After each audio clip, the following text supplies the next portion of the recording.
All right, well, while we're waiting, um, for anybody who's on the meeting for Dyer Street, that's been, they've requested a continuance until February 9th. So not to waste your time, just so you know, that's not going to be heard tonight. It'll be heard on February 9th. Virginia is here now, so just give her a minute to walk in. Ron, grab your mask. You can grab that chair there, Virginia. Put the screen down so everybody can see everybody. Okay, so we're ready to go. 28 Bishop's Lane. I'm not 100% sure where we stand on this. I don't think a meeting has been open for this. Secretary, can you answer that? That is correct. The meeting has not been opened. Okay, so I need a motion to open up a meeting for an NOI for 28 Bishop's Lane. So moved. All in favor? Yes. Okay. I believe this is Sean's. Sean, this is yours, right? Me is what Brad Holmes, it would probably take the lead on it, but I will talk about stormwater. Thank you. I don't see Brad on the list here. Oh, there he is. Okay, Brad, it's all you. Thank you, members of the commission. Thank Brad you. Holmes with ECR, here representing a notice of intent filed for 28 Bishop's Lane. We filed a notice of intent for a redevelopment project. I think you know the property. It's at the end of Bishop's Lane. It contains mainly parking areas and storage units. The property is bordered by a perennial stream with associated bordering vegetative wetland. And with that comes with it the 100-foot buffer zone and 200-foot riverfront area. So since our notice of intent submittal, we were able to coordinate with Beta Group and Henry Nover to respond to peer review comments and meet on site to go over the project and stormwater controls. Proposed project consists of redeveloping the site with a new commercial storage building with associated parking areas. The majority of the site, almost 70% of the site's existing degraded area consisting of structures and pavement. The site also contains a cell tower in the southern portion of the site. What you're really concerned with would be work within the buffer zone and work within the 200-foot riverfront area, and also to ensure that the proposed project complies with stormwater. We have gone through the analysis and provided to the commission a riverfront area redevelopment analysis to comply with the riverfront standards. And I know that Sean Hardy has been working with Henry Nover to address the DEP stormwater management controls. Okay. You don't happen to have a something you can share on the screen as far as a development, a map, something? I have a riverfront area analysis map that I could share, and I'll let Sean pull up his plan to go over the engineering details. Okay, yeah, that'll work. Okay. Ward can see what what we're reviewing. Can you see that image okay? Yep. So that's the existing conditions of the site. The shaded area is the existing degraded area within the riverfront area. A degraded area consists of anything that has a loss of topsoil. So anything like buildings and pavement or compact soils, that nature would be a degraded riverfront area. So we've calculated that area, and you can see the majority of the site consists of degraded riverfront area. You can see the perennial stream and wetland. That's really a wetland fringe that borders the stream and runs to the south of the site. That's the existing conditions, and the proposed conditions here. There's a slight increase in degraded area so that we can just shape that driveway around the edge. I'll point to it here. You see this kind kind of jagged limit here. We're rounding it out here. That's the only proposed increase in degraded area on the lot, which is 310 square feet. And in order to comply with the riverfront regs, we need to provide mitigation at a 2-to-1 ratio. So we're proposing to revegetate these areas in green that are unvegetated and provide some buffer plantings and riverfront betterments. And that's described in the riverfront analysis that we submitted to the commission. Okay. Is This that a- triangle, is that the cell tower now? Yes, that's the cell tower yard, and that, I think that designates the cell tower in the triangle. Okay, thank you. That's somewhat of a kind of basic layout as far as the existing and proposed conditions, and I'll turn it over to Sean on the engineering details and stormwater. He can do a better description than I can. Okay, thank you. Let's see.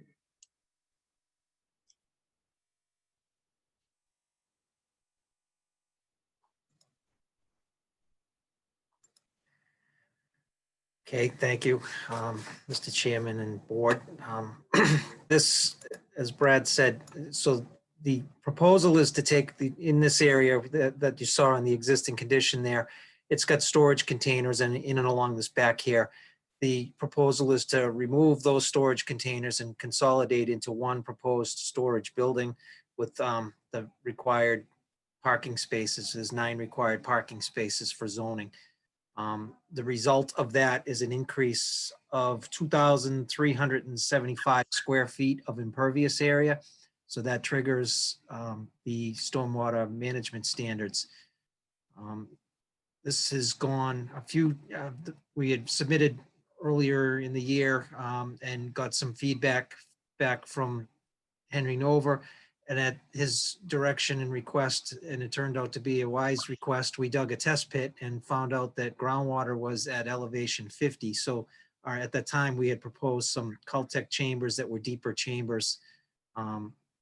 Those would not fit within the 2-foot separation to groundwater. So now we are proposing to take the roof runoff from this building and direct it to 12 of the low profile concrete, like these 4-foot by 8-foot, but they're only a foot deep, concrete structures to infiltrate the required water quality volume and the recharge volume, and also to reduce the runoff from the increased impervious area.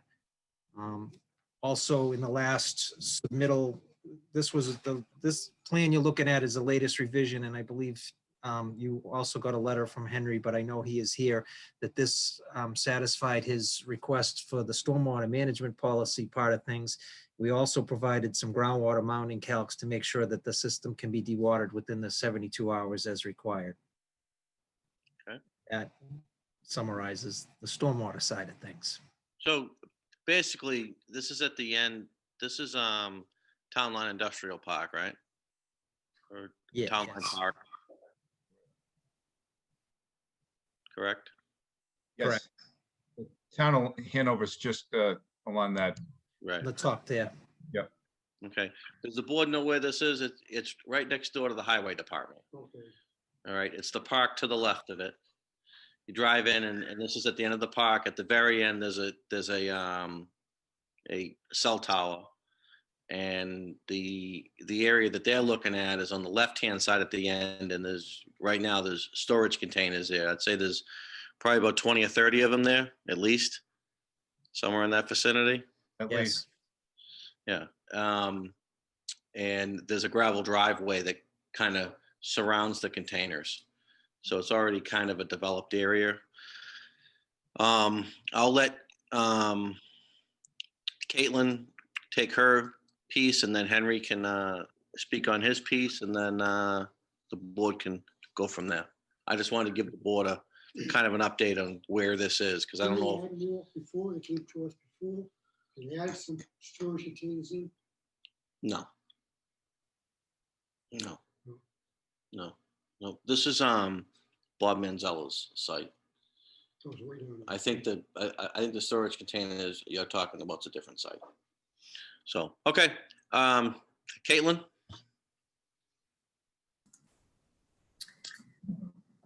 Okay, so there's been quite a good amount of information that's been revised since the initial filing. I guess starting off administratively, we received confirmation that abutters in the town of Hanover were in fact notified in the initial submittal. The abutters within 100 feet located in Hanover had not been notified. So that was addressed.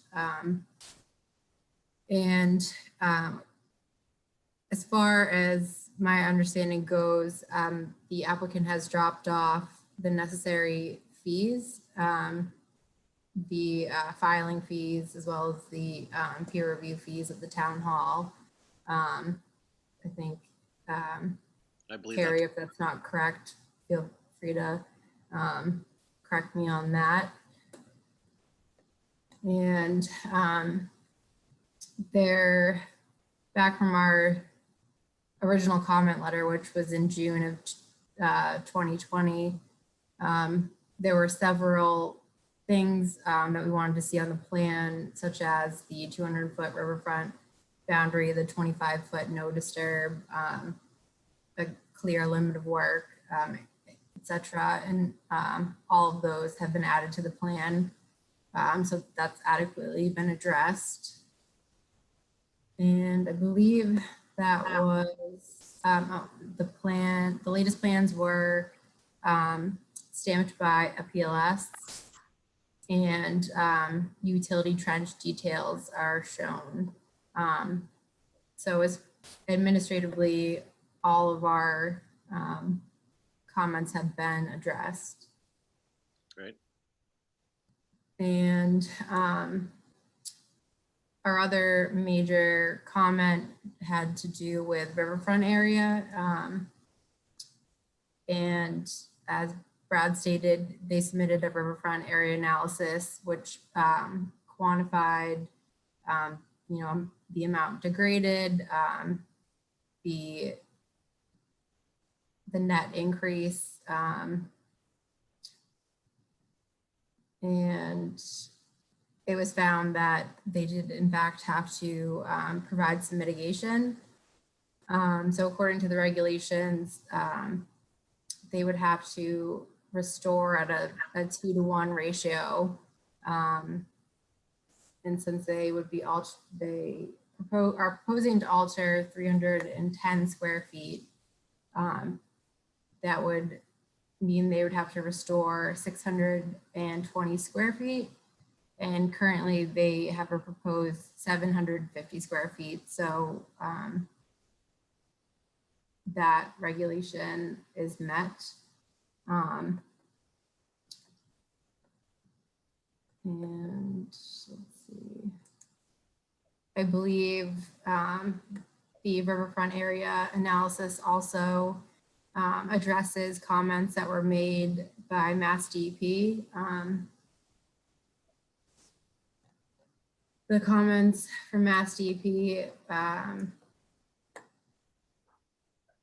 were related to riverfront area restoration and mitigation. And then there was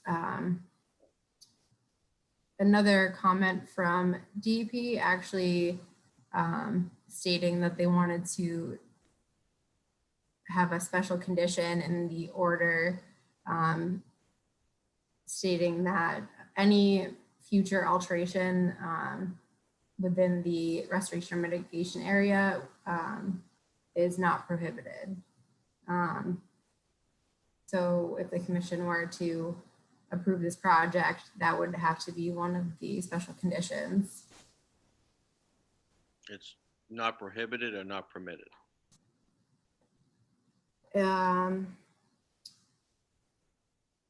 It prohibits further alteration.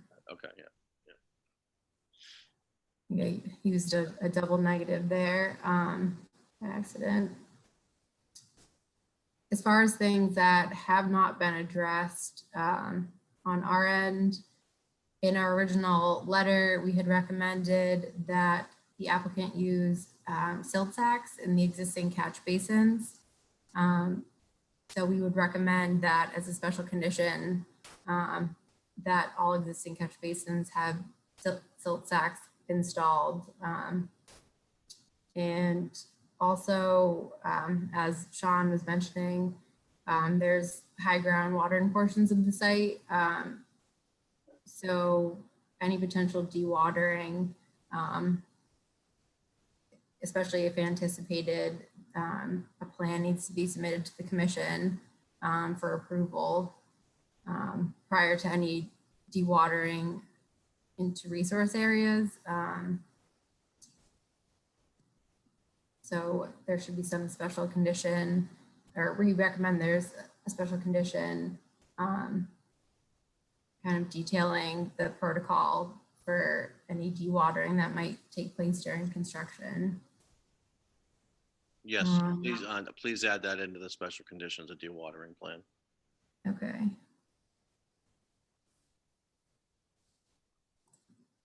But other than information on potential dewatering plan and the inclusion of silt socks within the catch basin, the applicant has addressed all of our comments from the original June letter. Great. Henry? Hopefully we can hear you. The plan that Sean showed you, I'm not sure the commission has receipt of that yet. Sean can correct me on that, but that was a different plan than I believe what Caitlin had looked at. But a change was made from the infiltration trench to the shallow chambers for the subsurface infiltration. But going back this from the beginning, this is the third revision to the plan. We started reviewing this back in 2020. It might have been May when I looked at it and recommended a test hole be done out there because I thought the initial subsurface stormwater chambers might have been too close to the groundwater, and as Sean noted, that proved to be the case. We looked at recently. I looked at a plan, and I issued a review to the commission dated January 5th that had some comments regarding the design of the infiltration trench, some details, inconsistencies and what have you. And Sean, since then, has addressed all the comments that I had in that January 5th letter, updated his calculations and his plans, and to the point that I'm now satisfied with the design approach to the stormwater management. I did have one recommendation that those 3 catch basins have been discussed, that they be retrofitted with hoods if they don't already have them. I don't think that's been determined whether, confirmed whether they do or not, but if they don't, I think they should be installed. And other than that, I'm all set with this. I think it's in compliance with the stormwater management standards, but both the new impervious surface, and I think that the installation of the hoods in the catch basins would then satisfy the requirement for improving the existing conditions for the existing impervious surface. And therefore it's in compliance with the standards. Okay. Sean, no problem with that, right? I guess the obligatory, my client would rather not spend the money, but I have to, you just heard Henry, I guess we're tasked with making the existing conditions better, and that I don't know of another way to do that. So it's a gentle pushback, I'll put it that way, and I'll leave it to the board, if I can say it like that. Okay.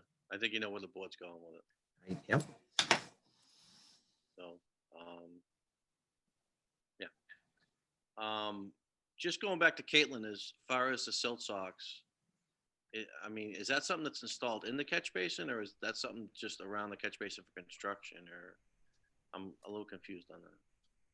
Yeah, so it's installed in the catch basin, and basically kind of like a silt sock, water runs through it and filters out the fine sediment. If That's for there's construction, any right? overland flow, it's pretty standard practice, and you know, if there is any sedimentation on the site, it'll stop that from entering the catch basins in those locations. Okay, please add that in to one of the special conditions. That's just during construction though, right? That's not a permanent thing.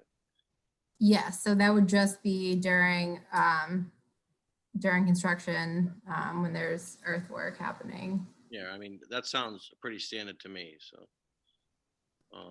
So please add that into your special conditions, please. Sure. Okay, so does the board have any questions?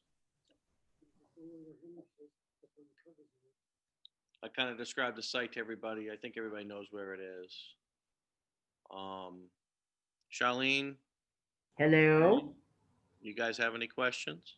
No, I just think that if that DEP special condition about no permitting any further changes in the alterated areas goes in, and the dewatering conditions that Caitlin brought up, and now we know that the silt socks are going to be in there during construction, I think then we've got everything in place that we want. Okay. Lorraine? I'm all set. Okay. Brad and Sean, you okay with closing the hearing? Yes, thank you. Yes. Okay, motion to close the hearing? Yes, So moved. All in favor? yes, Yes, Okay. Yes. Okay, that's unanimous. We'll issue the orders at our next meeting. Is that fine, Caitlin? Can you have them ready for our next meeting? Yes, I could have them ready prior to that. If that's something that you'd want, or I could have them ready for the next meeting, which. Okay, I mean, we can vote on the orders now. We already know the special conditions that we want in there. We can vote on them, and then we have enacted that policy that I can sign them as long as the board has voted on them, so we can get them to the applicant earlier if the board's okay with that. I'm assuming that's where you're going with that, Kate, right? Yeah, and so if the next meeting is February 9th, Yeah, it's a month I away. don't believe it would be, you'd be able to issue it within the required 21-day period after a meeting is closed. Okay, so I'm gonna ask the board for a motion to issue the order of conditions for 28 Bishop Lane, along with the special orders that we discussed and our normal special orders that Beta Group normally adds into these notices. so moved. Second. All in favor? yes. Okay, so that's been voted on. As long as I get a copy of them, I can sign them and I can get them out to you, Brad and Sean, right away. Thank you very much. We don't have to wait for the following hearing. The board has allowed me to sign the documents, while we're doing this virtual stuff. Okay. Okay, Thank you. so Thank you very much, probably members of see the you commission. probably the first of next week. Great. Okay, Thank you. Thank you. okay, thank you. Have a Okay. good night. Okay. So next on the agenda is 0 Hingham Street. This is, I believe this is Kevin's. I think we're just doing some wrap-up stuff on this. Kevin? Yep, say 0 Hingham. Sorry, Doug. Yep. Rattling some papers. Yeah, I'm sure we're all making noise here that nobody can hear what's going on, but, so yeah, this hearing's already open, so Hush. have at it. Okay, so the project is for the construction of a preschool, 7,000 square foot preschool with playground, parking lot, utilities grading. The portion of the project is located in the buffer zone. There's about 21,000 square feet located in the buffer zone. This project was previously permitted for R&R Diner. I'm not sure how many of the commissioners have changed since 2017. This project is, I gotta stop for 1 second. yep, There's so many projects on Hingham Street going on and I'm getting confused. This hearing's not open. We need to open this hearing for 0 Hingham Street. Motion So moved. Yes. in favor? Okay. Sorry about that, Kevin. I didn't mean to no interrupt. problem.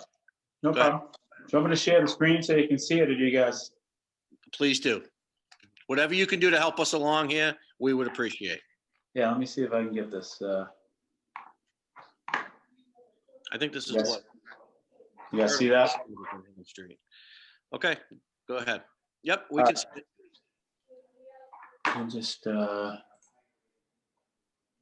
switch my screen too, so I.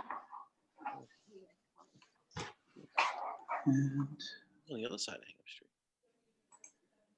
yeah, so this is across from Reservoir Park Drive, next to the Dunkin' Donuts.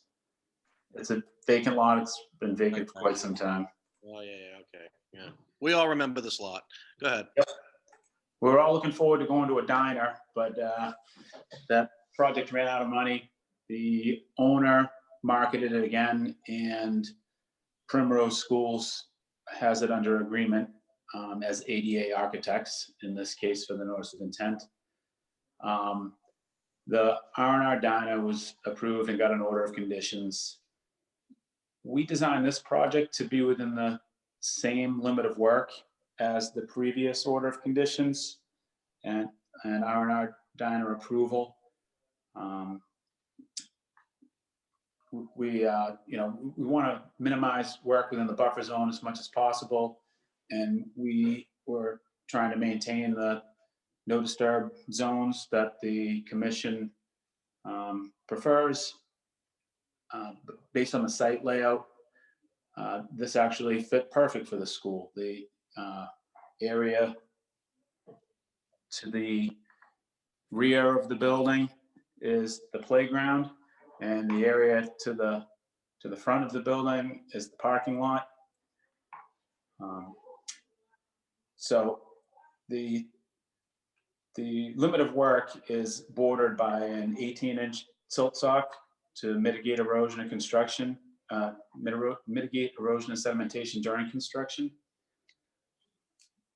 The portions of the project that are located in the buffer zone include a portion of the building, portion of the parking lot, and a portion of the playground. The stormwater management system consists of subsurface infiltration galleys, and they are catch basins are set at the low points and routed via subsurface pipes to a oil and grit separator prior to discharge to the subsurface drainage systems. So the pre-treatment system has 44% TSS removal prior to the stormwater reaching the infiltration systems.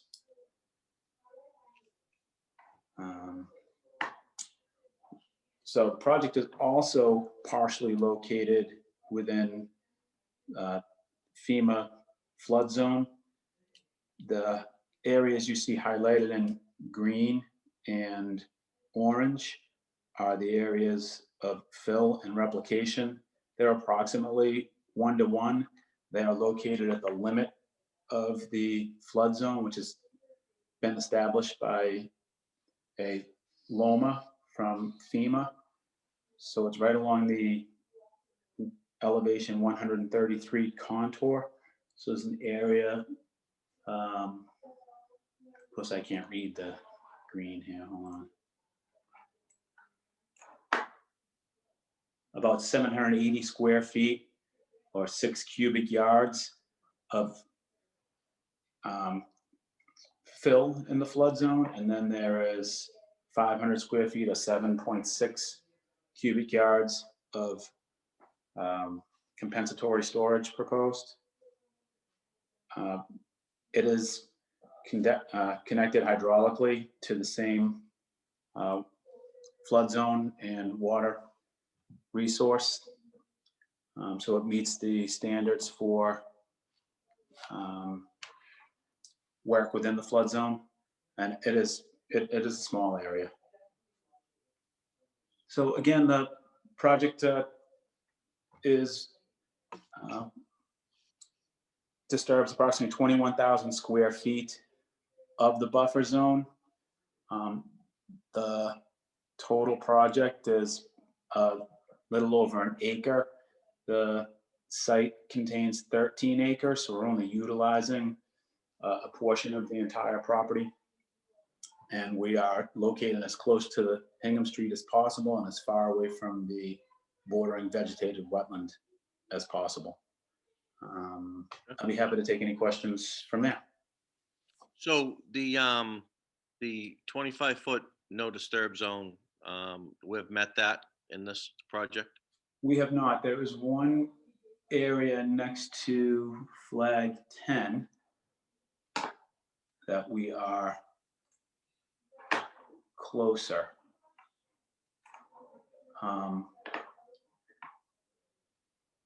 That area will be temporarily disturbed, and then it can be returned to vegetation.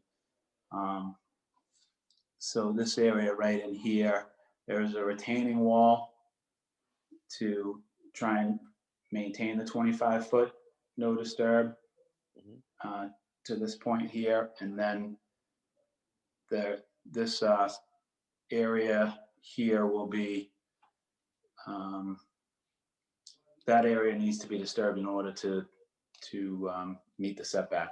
This whole site was cleared at one point. It's not a pristine woodland. It was worked over, and it's starting to reestablish, but it's still a lot of field and what do I call them? Pioneering type plants that are in there now. So we are requesting some work in the 25-foot no disturb zone in a small area right in this corner. Worked over is one way to put it. You know, we'll anyway, we'll get back to the 25-foot no disturb zone after we hear from Caitlin. And Sure. Kate? So, yes, essentially the project has the same limit of work as the previously approved project. There are some slight differences on the northeast corner. The limit of work extends a little bit closer towards the wetlands. However, remains out of the 25-foot and does not result in any additional BLSF impacts, which would be below the 133 elevation. You can kind of see on the screen there. So the pink dash line in the corner there wraps around. Here. Previously, it had kind of curved a little more. And then in the southwest corner of the proposed work, the limit of work actually moves further away from the wetland resource areas. If Kevin wants to hand down. So looking at that southwest corner of the parcel, the previously approved limit of work actually extended all the way to the parcel, to the boundary of that lot. So there's less buffer zone impact there. The proposed floodplain impacts and replacement numbers are exactly the same as the previously approved project, according to the form, the WPA Form 3 and the site plan. So essentially, other than the stormwater system, the currently proposed stormwater system, the project is essentially the same. And I believe that, I know there was some back and forth with the stormwater peer review. So from Beta's standpoint, as long as the project meets the stormwater standards, we don't have any other comments. Okay. And one thing I did want to bring up, the previously approved project had several special conditions. And I'm assuming that the commission will want to have those special conditions included in this order as well. I don't know, Kevin, I don't know if that's been discussed with you and the applicant. I can go through those special conditions if you'd like. Caitlin, I don't recall them, and however, I don't recall either having an issue with any of them. Were there any that you thought that we would have an issue with? I believe we agreed to them, and there was nothing. Yeah, it was. Maybe you should just touch on any ones that could be sensitive, Kate, and that's it. There was just the, there was a specific amount, $2,000 submitted for construction monitoring, and the base flood elevation depicted on the plan, that elevation 133 would only be applicable to this filing. And Those are both fine, and that makes sense because we got the Loma on this lot, not beyond this lot, so that's fine. And then there was some continuing conditions, mowing of the seeded areas along the eastern limit of fill can only be mowed one time per year in the fall. Okay, yep, the normal maintenance, that's good. Okay, and then, yeah, I don't see any other potentially contentious issues. I just wanted to bring that up so there are no surprises. So Yep, thank you, that's perfect. the previous plan for the R&R diner, or whatever it was, I think it was a bank Yep. too. Yep, When was that approved? Does anybody know roughly? It was, 2017-ish. Okay.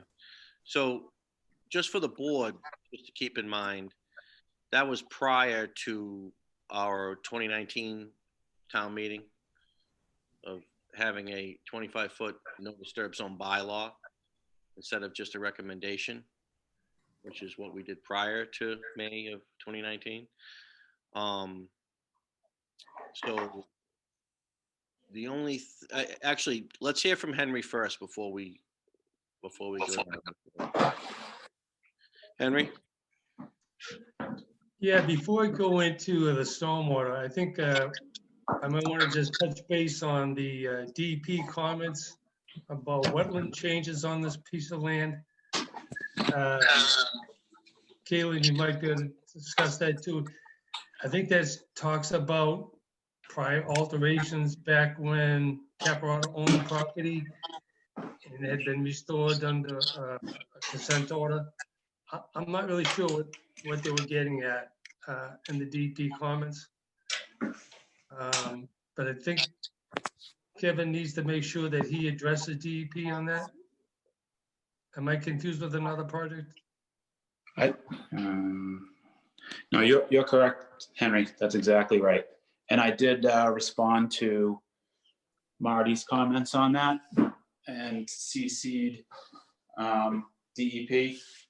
and gave them the EPA final inspection approval review that we had on file. We had the same Okay. comment in the previous filing. Okay. As far as the stormwater, the design that Kevin is using here is very similar to what was used in the prior filing. The orientation of the subsurface system is different. There's actually two systems now instead of just one big one. There is one big one and one small one being proposed. But there are a couple of things that are different. They're using a synthetic grass instead of natural turf behind the building and on either side of the building in the play areas. And I had asked Kevin to take a look at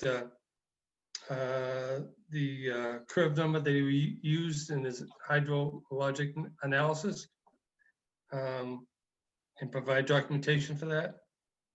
And I also discussed that the mounting calculations that were submitted with this filing were different than what was submitted in the previous filing. And I rendered the opinion that I thought that the mound should be based on a volume that's equal to the estimated recharge volume plus the storage volume below the outlet invert.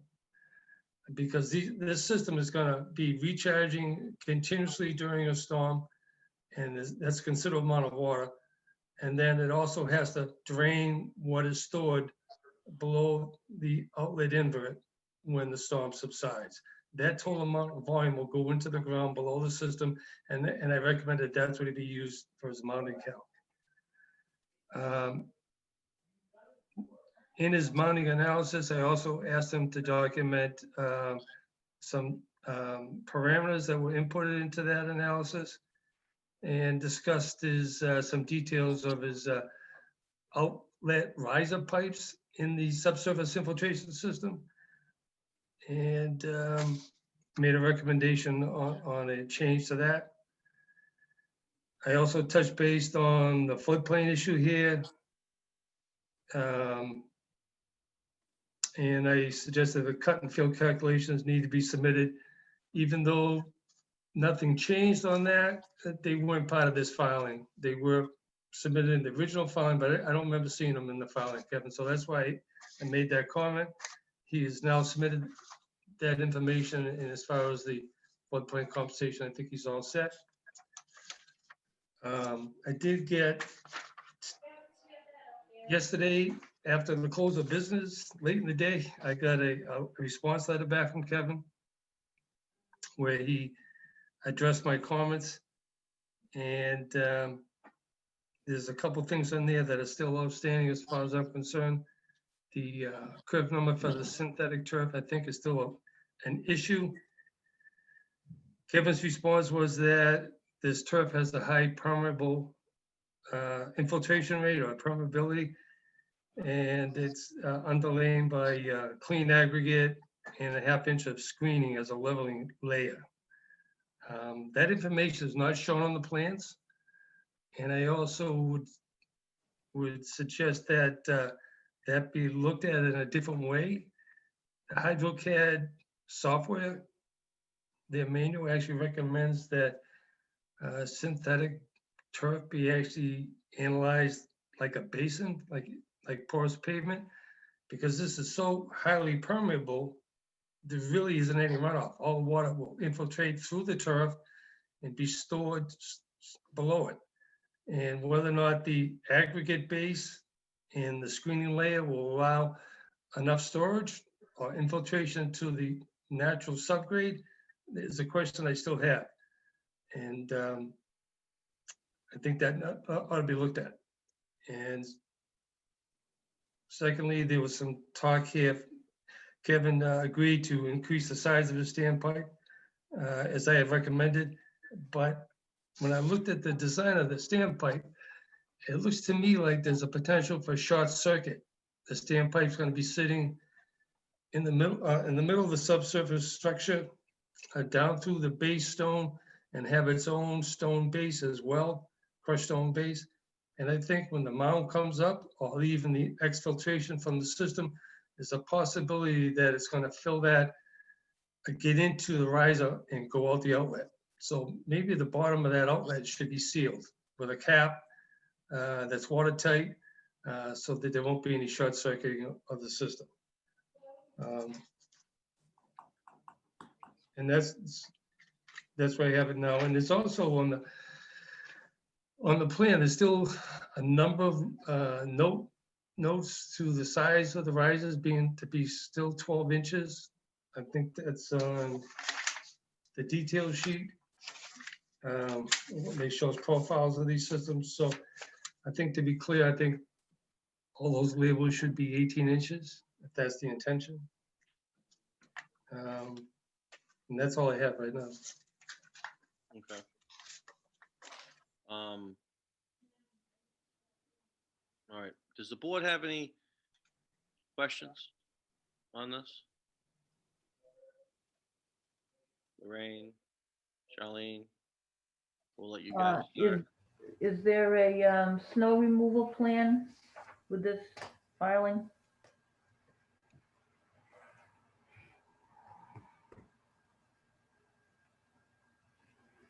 Trying to, bear with me for 1 second, please. I can kind of speak to that. So the original order of conditions, one of the continuing conditions stated that any snow removal shall be conducted in accordance with DEP's snow removal guidelines from 2001. Which doesn't tell me anything. I think that where Lorraine was going is storage areas for snow. Right. I think the original filing did have some. I'm not sure they're on this set of plans though. Yeah, we do have snow storage on sheet 14. We're basically pushing it to the back of the parking lot. And I'll get it centered. I'm basically proposing that we take up these parking spaces at the back of the parking lot. There is Cape Cod berm here. So this will be stored on the parking lot, and when it melts, it will flow to the catch basin. We want to put it over the catch basins. We want to put it in a place that it will flow to the basin. So there's also snow storage here and here. The majority of, you know how these preschools work, the majority of people are going to drive in, pull in real quick, drop off their kids and run to work. So they're probably not going to need all this parking all the time. So we can utilize some of those spaces. If it gets too full, then we'll remove it from the site and, remove it under, whatever regulations we need to follow. Okay. Being located so close to the water department, is there a concern with treating the parking lot? I would think so. I didn't get any comments from the water department indicating that. I did receive comments from them that I responded to. Mm-hmm. They wanted the 44% TSS. They wanted us to meet that requirement. And I did respond to them. It was quite a while ago. I submitted this to them. I think it was in August, and I addressed their comments, and we will be reviewing that with the planning board when we get to them as well. Okay. All right. So Lorraine, snow storage is addressed. Do you have any other questions? Just like to know a little bit more about the artificial turf. Sure. I do have a detail on that.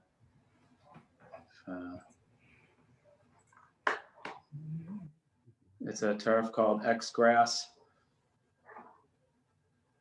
The Primrose School is a national company, and they use this on all their playgrounds. Putting the landscapers out of business. Yeah. It's just where the kids are going to rip it up. We'll put real grass everywhere else.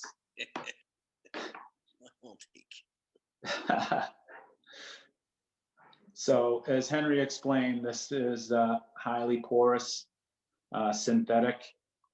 It has 4 inches of crushed stone underneath it and another layer of pea stone.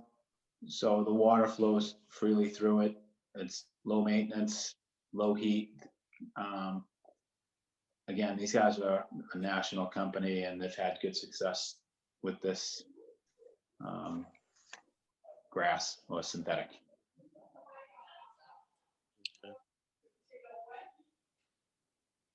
Wayne, does that answer your question, or do you have any? Yes, it answers my question about that. And I'd like to ask Henry about this. When he first started his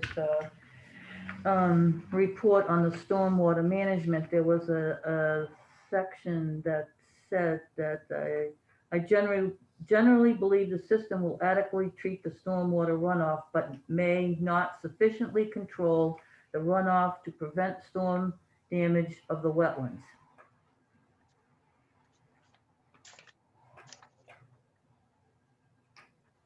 Henry, is that the storage?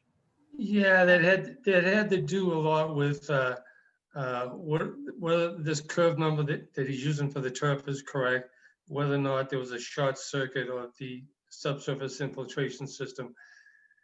Because he's providing deep sump catch basins, he's providing an oil grid separator before anything goes into the infiltration system. So he's removing the 44% TSS, which is required when you're in a critical area. So that's the water quality issue. Then he has a subsurface infiltration system, which provides additional removal of TSS. But if there's a short circuit of the system or the curve number is not right for the turf, then he may end up with an increased flow to the wetland. So I just wanted to make sure that we look at this turf a little closer and we eliminate the potential for short circuit. Now, Kevin, you just said there was pea stone underneath the Yes. system, but your reply said it was screenings, which to me is not necessarily pea stone. That's why there's no real detail here of the installation. This is like a catalog cut that's shown here. The text is really hard to read. It's so small. I did use a magnifying glass, believe it or not, and I couldn't really see any detail there. It shows me how they build this thing. I did submit the specifications, the written specifications to you, Henry. That can be part of the record. That does indicate what the aggregates are. Maybe I misspoke. Maybe I misspoke when I said pea stone. It could be screening, but essentially it's so that the fines don't travel through to the storage course. Well, screenings can be pretty dense, and there's also paths that could go underneath. There's all kinds of different cross sections that could be used for this installation. I actually want to see it on the plan so that we all know what's going to be built there. Sure, that's not a problem to get on the plan, Kevin, right? Correct. And, you know, I'll leave it to you and Henry to work out the storage issue. Sure. Yep. Henry and I did kind of touch on this a little bit, and he also brought it up in his report. You know, we just got to make sure it's right. Yep. I have no issues with that, Doug. You know, we'll come back to that. Does anybody else on the board have any other questions on this? I'm gonna address the 25-foot spot. So beyond that, if anybody else has any questions. And Henry, you'll also be going through the capping of the bottom of the things to make sure it doesn't go through. Is that one of the things you're going to be addressing? Yes. Henry? Oh, I didn't. I didn't hear that question. I'm sorry. I'm sorry. And one of the things you'll be talking about with him is the capping of the bottom of the things that it doesn't go through. The water doesn't go through. You were talking about capping the bottom of The standpipe. Yep. Oh, with the standpipe. The standpipe is an open an open corrugated, high density polyethylene that stands to be inside the structure, the subsurface structure, and it's used as an overflow and an outlet control. Well, the bottom is open, it's set in crushed stone. It's actually close to the base crushed stone for the system itself, plus the mound height will probably get up to that level of the crushed stone. It could enter that standpipe and either drain groundwater or the mound, or actually some of the water that's stored inside the chamber. And when the water comes out of the chamber, it should slowly infiltrate the ground and not be able to be collected by this standpipe outlet, which is a 10-inch diameter pipe to the wetlands. So I want to see, make sure that's sealed off. I'm sure that's not an issue to do that. Well, I can take a closer look at that, Henry.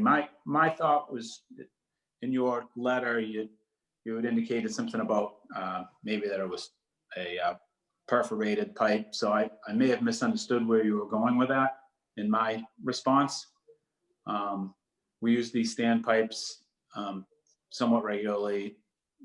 Dave Nyman was the first one to kind of give us this idea of how to outlet these concrete systems at various elevations with various orifices and outlets to control runoff at lower elevations and then let it go, let more go at higher elevations.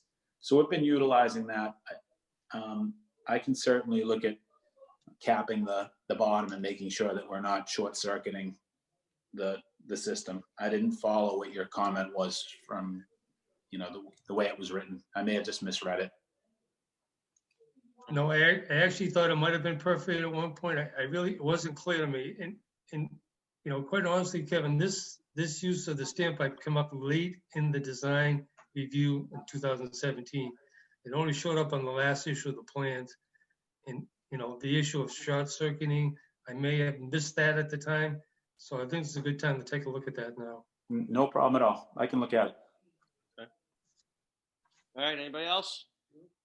Okay, so let's get to the, Kevin, can you go back to the original Yes. drawing that shows the, getting into the 25-foot no disturb zone? Yeah.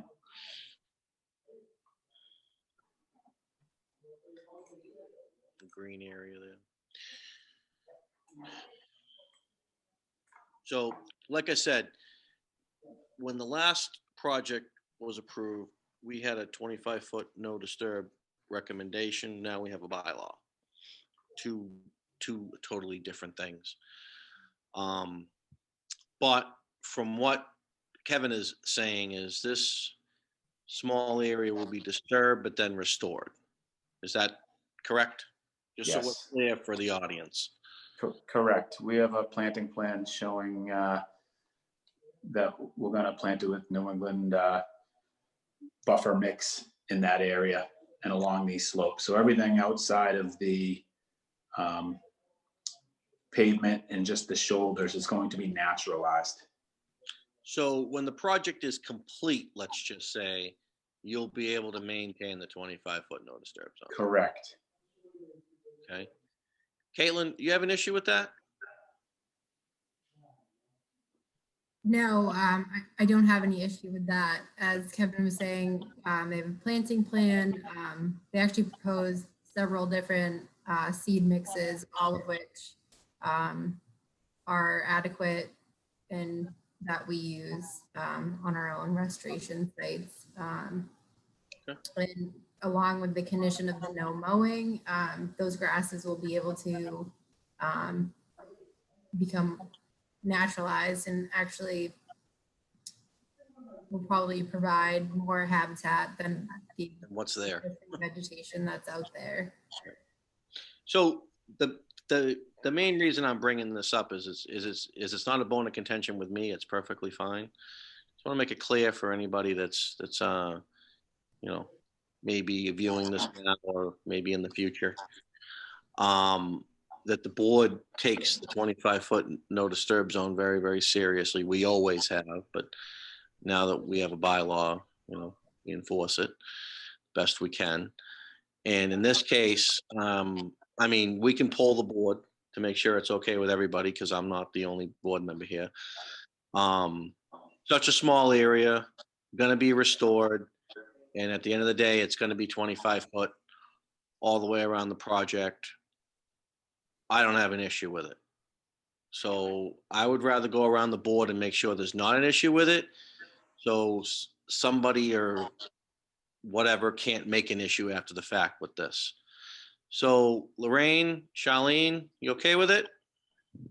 I'm okay with it. Lorraine, That's Marlene. Yep. Virginia, Ron? Okay, so the board has decided that there's not an issue with it. Okay, so, does anybody in the audience have any questions on this? That may be interested in this hearing? No? Okay. I believe the meeting has to be continued because there's a couple issues that need to be worked out. Would you agree with that, Kevin and Henry? Yeah, that would be fine. I do. Okay. yes. Yep.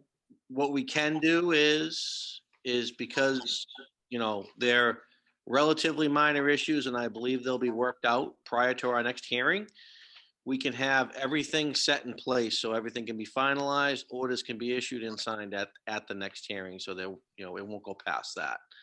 Is that fair enough? My clients would really appreciate that. Okay, so we'll make sure that everything's prepared for the hearing, as long as, you know, there's no outstanding issues, which it sounds like there won't be. And we'll be able to sign off that night. Okay?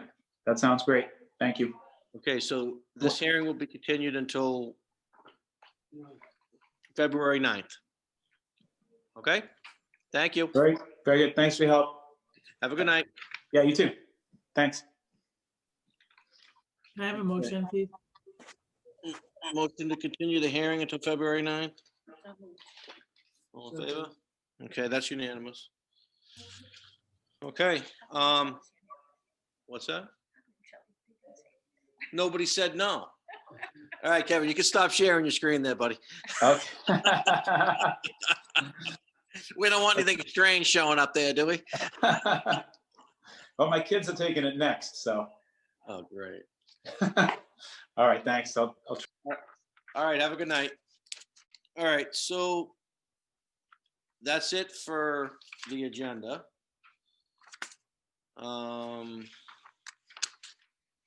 Secretary, do we have to do bills or anything? Or are we good or? Yeah, I have invoices for you to sign for all these projects as you just heard. The one project I need clarification on is Bishop Lane for Henry's portion of the review. I'm not 100% sure that we received payment for that, so that's just one thing we need to follow up on. Shit, I thought we got emails on this earlier that this was all set. The there was two cost estimates. The first one was sent back in April, but I'm not sure if it actually went to the applicant. It was asked of you if they could proceed, but I don't have, there's no other communication of whether or not it went to. Did I not respond, Henry? You did, Doug, and I actually sent my invoices to Brad last week. Okay. So he knows what, you know, what I'm billing. All right, I'll confirm that we got, I knew I because I responded. know that you sent a second cost estimate. I just want to confirm that we got both before we go and have you sign and issue the Okay. NOI. I just want to double check. That was the only thing, but everything else I have invoices for you to sign, Doug, for me to push into the town hall. Okay, so the only invoice that I can't be involved in is the secretary's. Yeah, that gets handled by the selectmen. Doesn't the board still have to vote to pay it? If they want to, yeah. If they Sorry. want to? I'm sure that they don't want to, but, because you don't really do anything, but you know. No, all the trees I killed yesterday printing all this stuff. All right, so, And we really appreciate it. yeah. like I said, I'm not involved in the secretary's bill, so I'll let Charlene take this one. But in order to pay it, I believe we have to approve it. Charlene? All right, All right. I'll Make a take motion responsibility. on the secretary's bill. Got to pick it up. I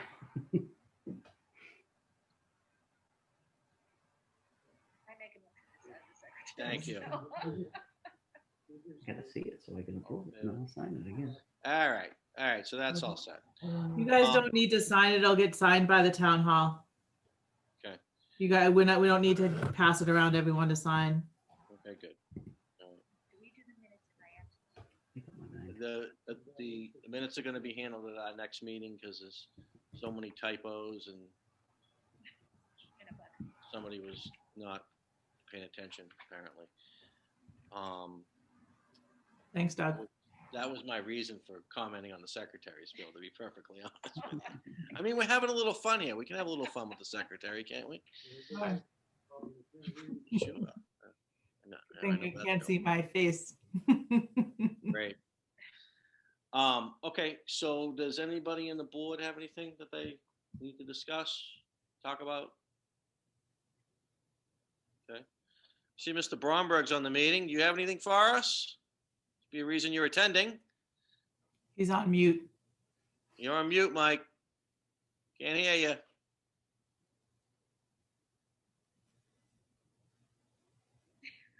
It's not working.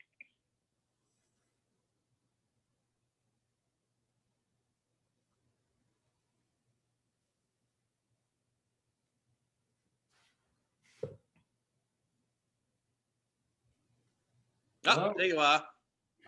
I don't see you guys anymore. We're here.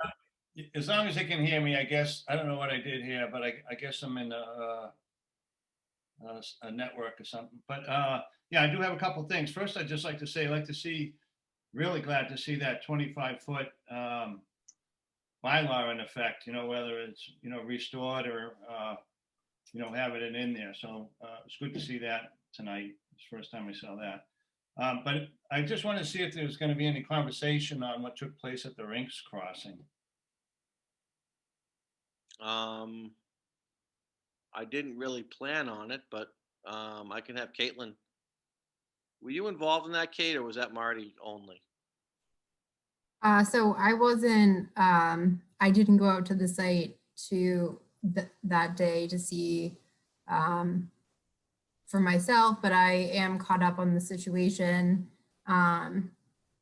As far as Beta was out there actually 2 days, and right now we are waiting on some correspondence from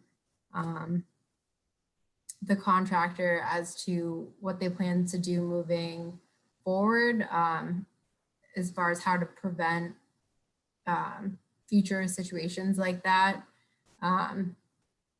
So my associate Julia was out on the site, and just to get everyone caught up, there was a breach of the erosion control barrier after the Christmas storm, which was quite a bit of water. I believe it was actually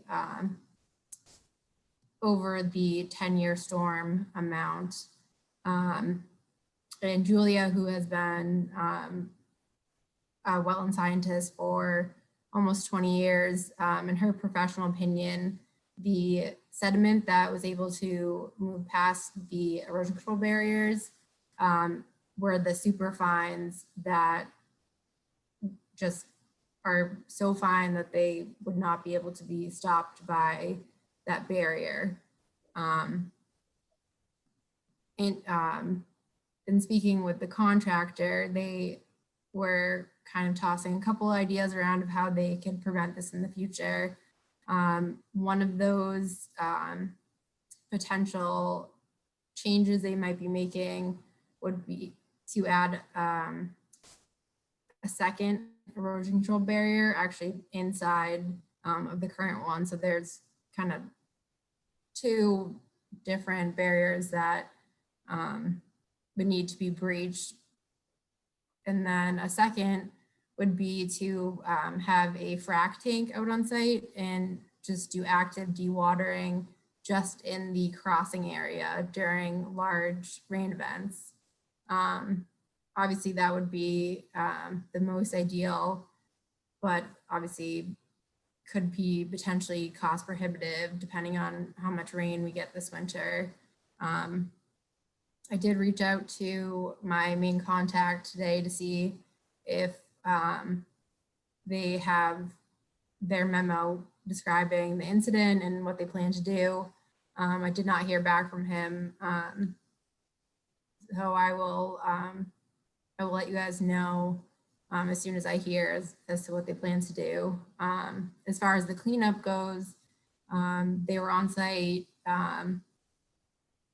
and they reestablished, they walked and the entire barrier, reestablished any areas that had been compromised during the storm, and they were removing some of the sediment that had escaped the barriers by hand. And they were going to provide photographic documentation of the area in their memo. And then once we receive that, we're going to go out on site to confirm that. We might be on site sooner than that if there's another rain event. Otherwise, we don't plan on going out there until we receive that correspondence from them. Okay. So the reason I didn't bring this up to the board is because I had Marty on site after I received the information. Marty gave me her full confidence that, first of all, it's a semi-normal situation in such a large rain event, and the situation was resolved. And in her best description, it was along the lines of there's not much you can really do when you get that much rain. Unfortunately, That'd be yes. kind of an accurate description. Yep. But it has been resolved to her satisfaction and Beta Group's satisfaction. So basically, we got so much rain, it washed some of the erosion barriers away. And up on the skating rink site near the wetlands crossing. So I received an email from Mike, and then I forwarded that along to Marty. Does anybody in the board have any questions on that? Charlene, Lorraine, are you still here, I hope? Yep, okay, I see you. I see you guys in the top right-hand corner there. You guys have any questions?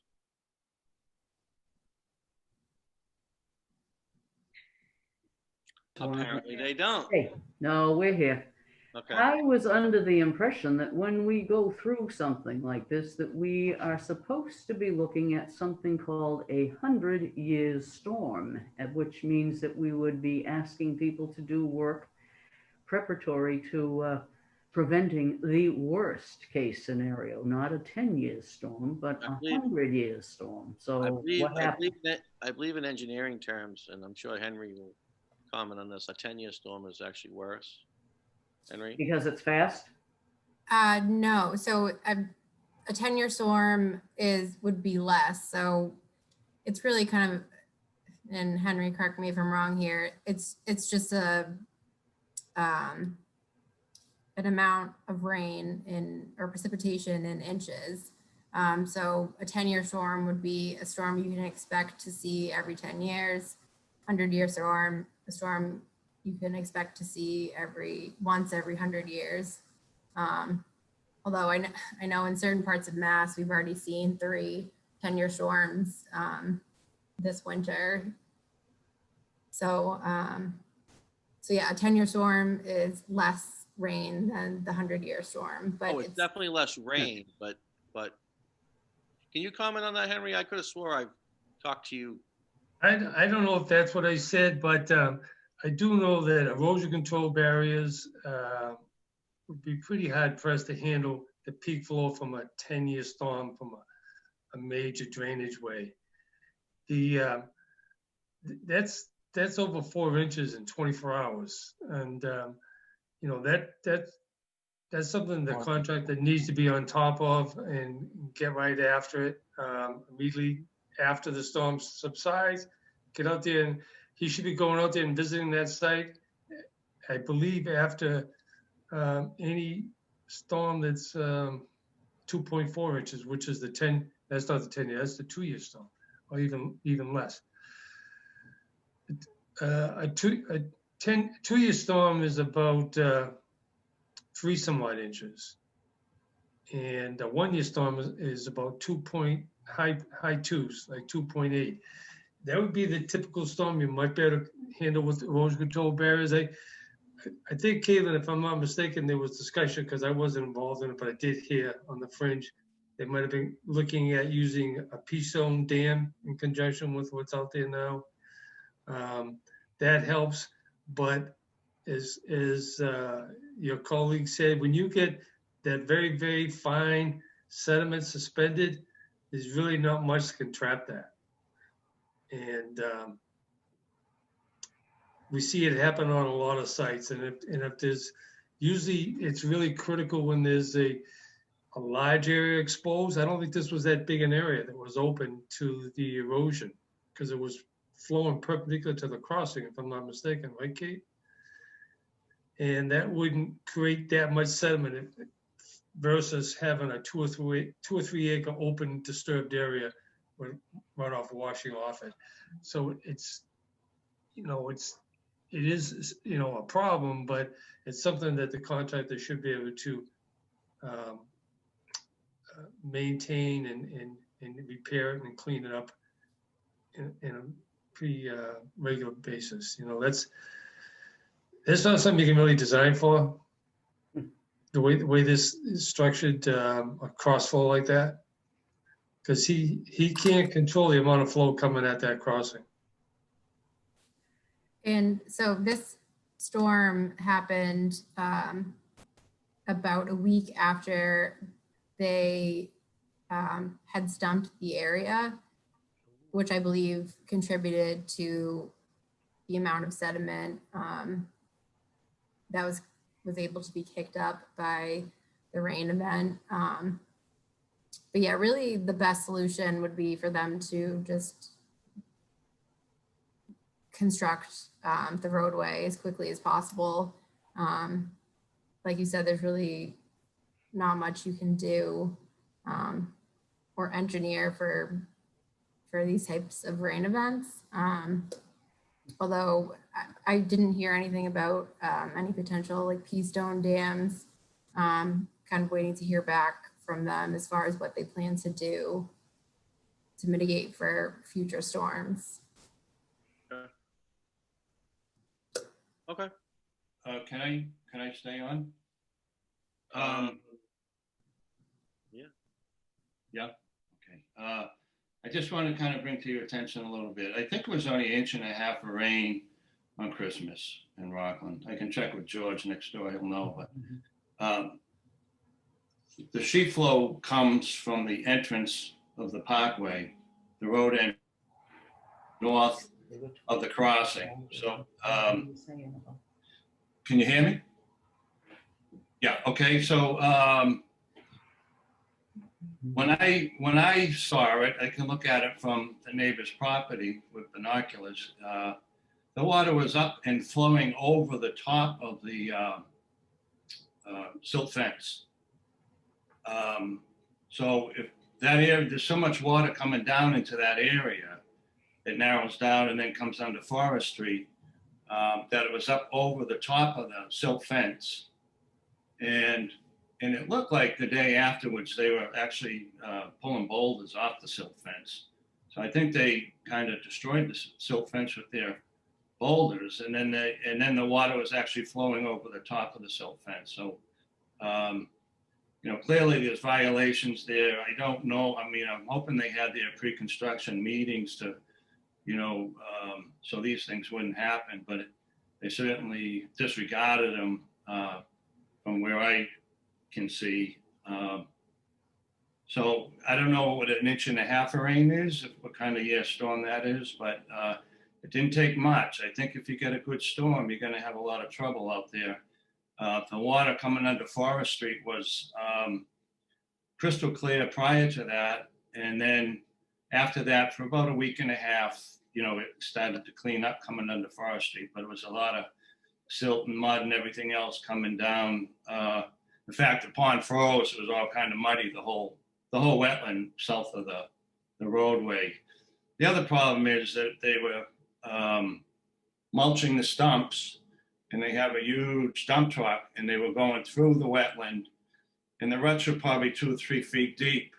And as they went through the wetland, the waves from going through the wetland actually made the water and the mud go over the silt fence as well. So there was no oversight, and clearly they just doing what they wanted to do.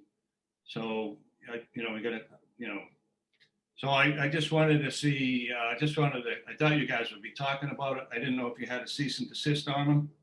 No, we don't have a cease and desist, and we have no plans of one at this time. So, so did they report to you guys within 24 hours that they had issues with the erosion controls? That's in your special conditions. I think I heard from you the following day, didn't I? After the weekend, I think I reported to you, yeah. But they're supposed to, under their special conditions that you guys wrote them, they're supposed to contact you within 24 hours if there's any disturbance in the erosion control. But so it just seems to me, I don't know, might have to tighten down on these guys a little more. I think you're going to have issues if you have, you know, a 5, 7, 10-year storm, or, you know, a 100-year storm. Forget it. It's going to be completely washed out, in my opinion. Because there's a lot of water. I've been watching it for years. There's a ton of water that comes through there, and you really need to build a dam. A silt fence is not going to stop the amount of water when it comes time. We haven't hit that yet, but it's actually been pretty good with rainfall. Not too bad. But when you get it, you know, if you can, try to do something prior to any major storms, because the silt fence is not going to hold, in my opinion. So the other things I just wanted to bring up with these guys, I don't think they're bringing their machinery. I think they're fueling up right at the parkway, and the special conditions said they should be 100 feet away to fuel up any machinery. There is a wetland right near the parkway. I think it's within 25, 30 feet or something. So might want to keep an eye on that. I don't see any stockpile erosion control. They might have it in there somewhere, but I didn't see any. And I was wondering if I could get an updated plan of the erosion control layout, because from afar, it looks a lot, you know, the plan, I think, says about 38, 40 feet wide going through the crossing. It looks to me like it's a lot wider than that, going through up to 45, 50 feet maybe. So I think the 4,500 square foot disturbance might be a lot more than that right now. So I was wondering if I could get a plan of the, supposedly in the condition, it has to be surveyed by an engineer or something like that to get the exact layout of the crossing, how many square feet now. So if they're over the 5,000, I don't know if that opens up another can of worms or not, but it looks pretty big. So, and then lastly, I just want to see if I can get a copy of the beta report on this incident. And I'm wondering if you're getting the monthly reports from them too. That was an order of condition too. Developer would send into the Conservation Commission a monthly report. That's it. Okay. Thank you. I'll get you a copy of Beta's letter as soon as I have a chance, and I will discuss with the developer about some of the other issues that you brought up. I'm going to need you to send those on a letterhead to me and itemize them, so I know what I'm talking about, and it's not just hearsay in a meeting. So if you send those, It's not hearsay. I just. Well, I'm not writing this. I'm not writing this down. I don't have time. You have a secretary writing it down at all, or is it being recorded? I do not, Mike. This is not on the agenda. Okay. So you can send that along, and you can itemize the points that you made, and I will make sure that either I or Beta Group addresses it with the contractor. Okay, thank you. And the erosion control layout as it is now, currently, is that available? I have no idea, but if you itemize that, I will see what I can do about making it available. Okay. Thanks a lot for your time. I appreciate it. Thank you. All right. All right, does anybody else on the board have any questions? Okay, the bills are all set. That's it. Motion to adjourn? I have a question. I'm sorry. On the Dyer Street issue, there was a DEP form set up, and I was just a yes or no. Has the board received anything from the DEP on that at this time? I think we got comments back, but we really haven't dove into that because. Good. That's all I wanted to know. I just wanted to make sure you got them. Oh, You got something. hold on one second. Okay. Did we get comments back? I'm pretty sure I saw something with comments back. Comments back from the Dyer. applicant? No, from DEP. You know, I don't believe so. There are no technical comments listed on the NOI lookup.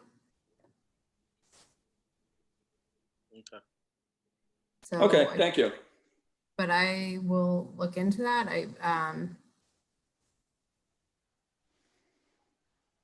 I don't believe we've received those. Okay. I could have swore I saw comments on it, but there's been 7 or 8 projects in front of us, so I could be wrong. Yep. Thank you. So just make sure you remember that meeting's on February 9th. Got it. Yep. And actually, I believe this time there'll actually be a meeting on. I think it's close now, so Okay. close at least from the conservation end of things. Yep. So. Thank you. Okay, so that's it. Have a good night. Thank you. Thank you. Good night. Thanks, Doug.